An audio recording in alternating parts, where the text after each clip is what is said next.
Même en pleine saison sèche, le niveau de l'eau est toujours très élevé. C'est de plus en plus souvent le cas ces dernières années. Pas un seul banc de sable isolé où les animaux pourraient prendre le soleil. Apercevoir des anacondas s'annonce difficile.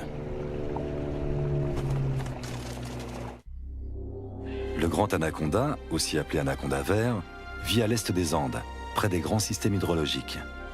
On connaît bien la vie de ces serpents dans les zones marécageuses du Venezuela, les llanos.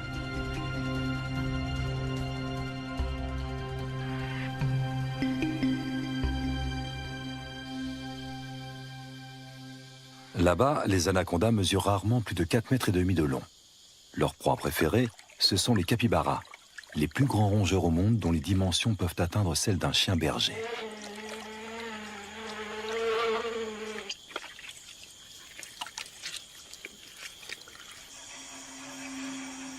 Pendant la saison sèche, la savane se transforme. Les lacs deviennent de vastes champs de boue durcie.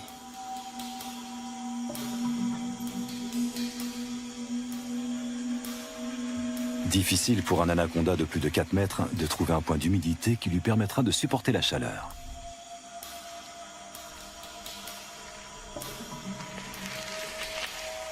Les petits spécimens ont moins de mal à survivre.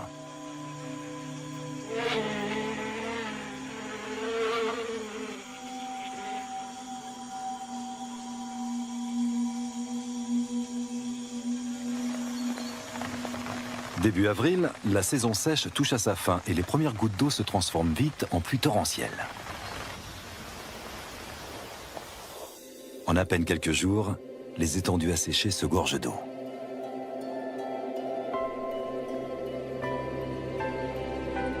L'anaconda retrouve enfin son élément de prédilection.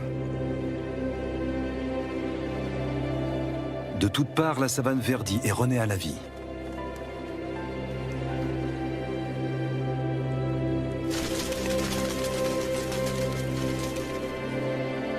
Les anacondas qui vivent au bord du fleuve sont différents de leurs congénères de la savane.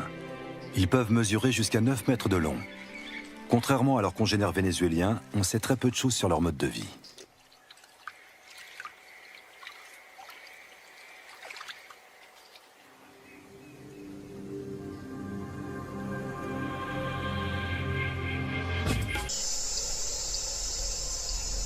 Le grand anaconda appartient à la famille des Boidae.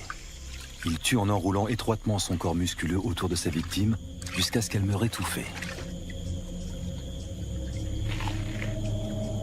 Ses dents sont orientées vers l'arrière, ce qui lui permet de la maintenir, sans toutefois la découper. Il n'a donc pas d'autre choix que de l'engloutir en une seule fois.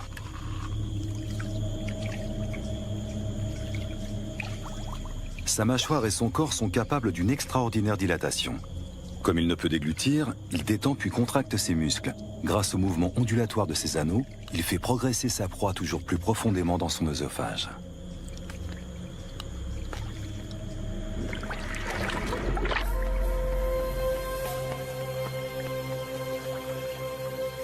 Un groupe de becs en ciseaux prend son envol dans la lumière du petit matin.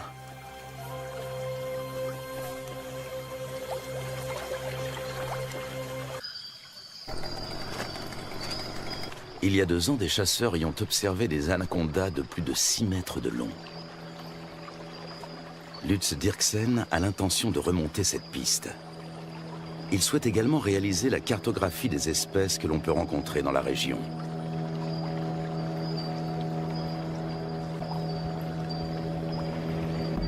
Avec un tel niveau d'eau, les caïmans noirs ont bien du mal à trouver un endroit où se prélasser. Les plus gros spécimens, eux, ont trouvé leur place au soleil.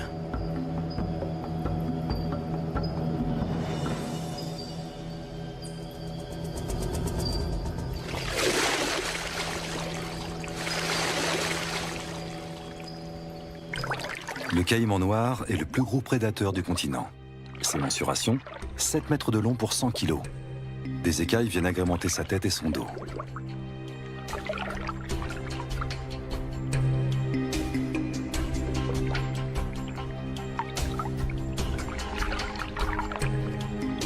La peau cuirassée de son ventre et de sa gorge est particulièrement épaisse et dure. Sa mâchoire supérieure est typique de son espèce. Toute dent qui tombe repousse invariablement.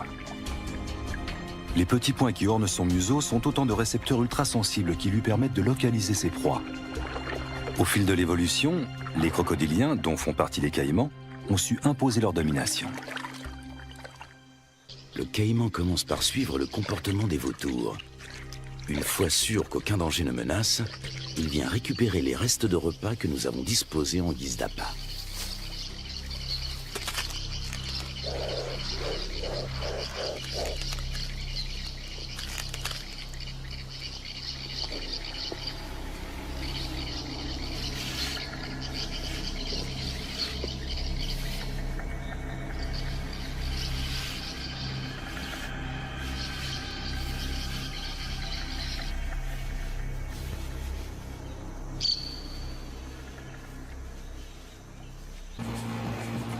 Les limites des rivières sauvages varient souvent, formant de multiples bras morts et des étangs.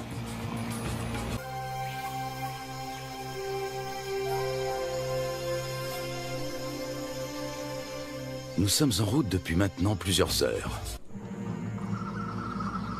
Durant la saison des pluies, les anacondas suivent l'eau jusque dans la forêt. Ils passent toute leur vie dans les marécages. Même leur venue au monde a lieu en milieu aquatique. Dans le corps de leur mère, les embryons grandissent à l'intérieur des œufs. Lorsque ceux-ci sont prêts à éclore, les jeunes s'extirpent de la coquille avant d'être sortis du ventre de la mère. Ils naissent ensuite sous forme de petits serpents parfaitement développés. Ils sont tout de suite dans leur élément. Le nombre de jeunes dépend du gabarit de la mère. Chez une grande femelle, une portée peut compter plus de 80 serpenteaux.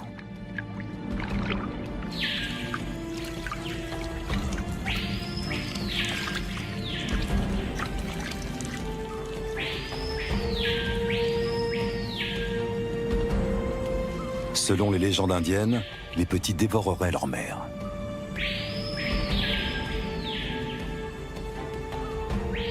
Un certain nombre de serpenteaux s'éloignent quelques minutes à peine après leur naissance. Ce sont déjà des prédateurs à part entière avec un redoutable instinct de chasseur.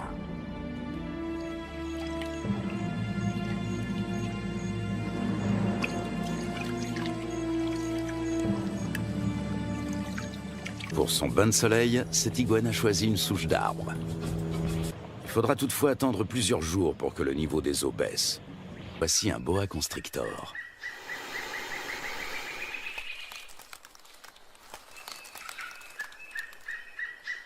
Nous sommes trop grands pour lui servir de proie, mais cela ne l'empêche pas d'essayer de nous intimider.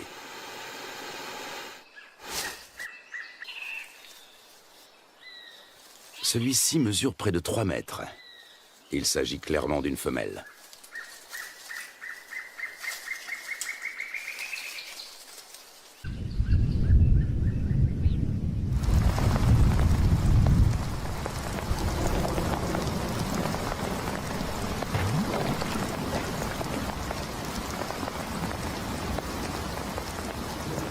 Ces 4 dernières années, la Guyane n'a pas connu de saison sèche normale. Le manioc a même pourri sur pied. À l'origine de cela, les phénomènes météorologiques tels que la Niña et le réchauffement climatique.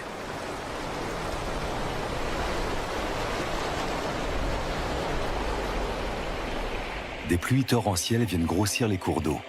En quelques heures à peine, le niveau peut monter de plusieurs mètres.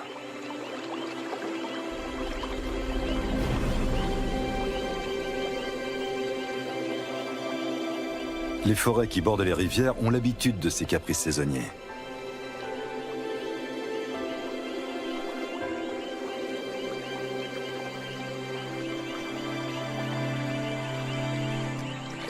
Les caïmans suivent eux aussi l'eau dans la forêt.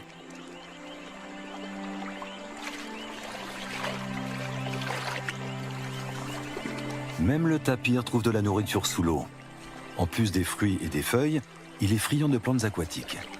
Il faut dire que dans l'ombre des sous-bois, ce gros ongulé peine à trouver de quoi se nourrir correctement.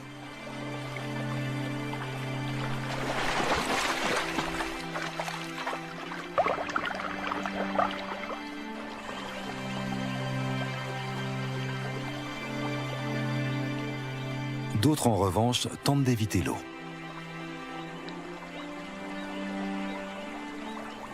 condition de venir à bout de celle-ci.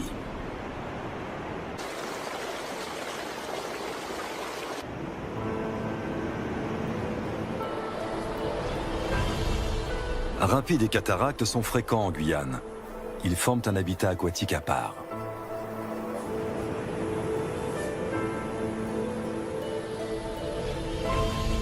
Les vautours s'attribuent les victimes de noyades.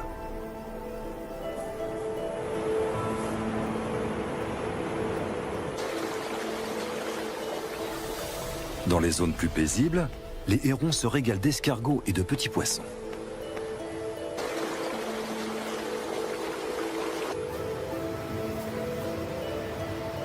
Les loutres géantes, elles, aiment chasser dans les remous poissonneux.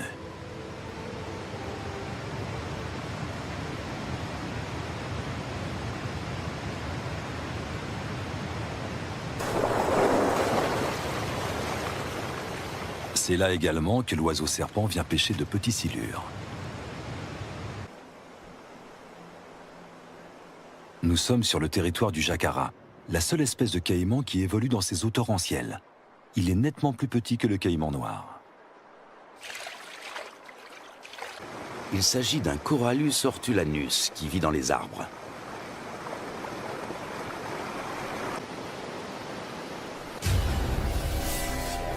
Ce boa de couleur verte est connu pour son agressivité, mais fort heureusement, il n'est pas venimeux. Lorsqu'il attaque, il se cramponne à sa proie.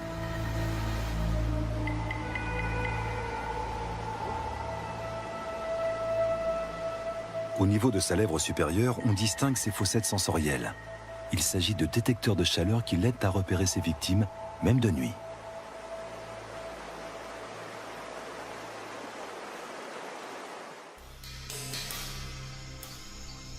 L'anaconda aussi s'oriente grâce à la chaleur corporelle dégagée par ses proies lors de la chasse.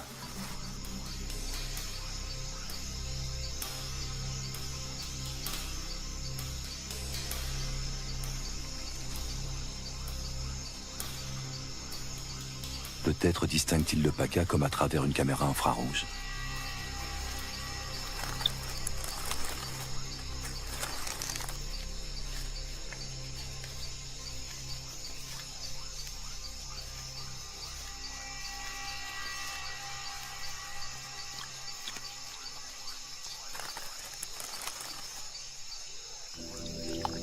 Le plus souvent, l'anaconda chasse en restant immobile sous l'eau, attendant qu'une proie arrive à sa portée.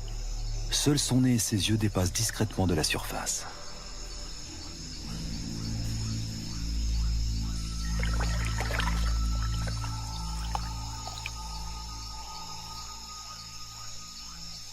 Avec sa langue fourchue, il détecte la moindre odeur.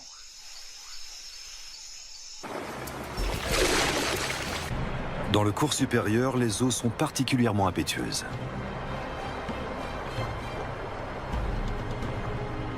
Jalonnés d'îlots et de rochers, de nombreux rapides se frayent un chemin à travers la contrée sauvage. Souvent, ils sont impraticables sur plusieurs kilomètres.